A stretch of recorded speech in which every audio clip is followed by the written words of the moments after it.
Welcome to Hoffmann-Photography. My name is Rainer, and in today's video we'll talk about an essential piece of equipment for every photographer, the polarizer.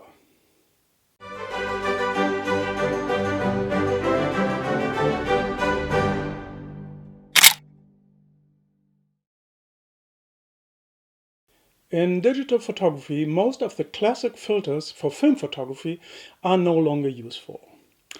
But the polarizing filter, or short polarizer, is a notable exception. It has two effects that cannot be simulated in post-processing, or let's say, not entirely. So let's have a look what a polarizer does. A polarizing filter consists of two discs that can be rotated against each other. The effect of the filter depends on the relative position of the two discs to each other. Fortunately, you can see the effect of the filter in the viewfinder, so there is no guesswork involved. The polarizer absorbs about 1 to 2 stops of light, but you don't have to worry about that because the light meter of the camera takes care of that.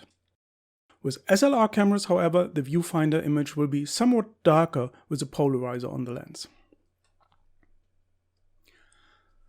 A polarizing filter reduces reflections on non-metallic surfaces. This is clearly visible in the two pictures in a glass frame. In most cases, the reflections are significantly reduced, but generally they do not disappear completely. As you can imagine, reducing reflections in post-processing is quite impossible in most cases. In landscape photography, the polarizer is used to make the blue sky darker and the clouds more prominent. At the same time, yellow, orange and red hues become more saturated. This effect can be reproduced only to a limited extent in post-processing. Here's an example. This photo was taken without a polarizer and is completely unprocessed. The clouds are barely visible and the castle is lacking color. The leaves of the bushes in the foreground also look quite pale. The next image was processed to simulate the effect of a polarizer. I darkened the blue sky and increased the saturation of yellow and orange. The clouds in the sky are a bit more visible, but the foliage looks still a bit dull. The third image is completely unprocessed, but it was taken with a polarizer.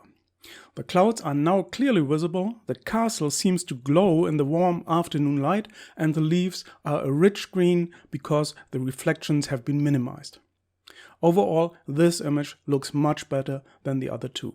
If you don't have a polarizer, you should consider buying one. Mind you, they are expensive, especially if you need a big one like this. But they last many years and you'll have a lot of fun with it. Trust me. That's it for today. Thanks for watching.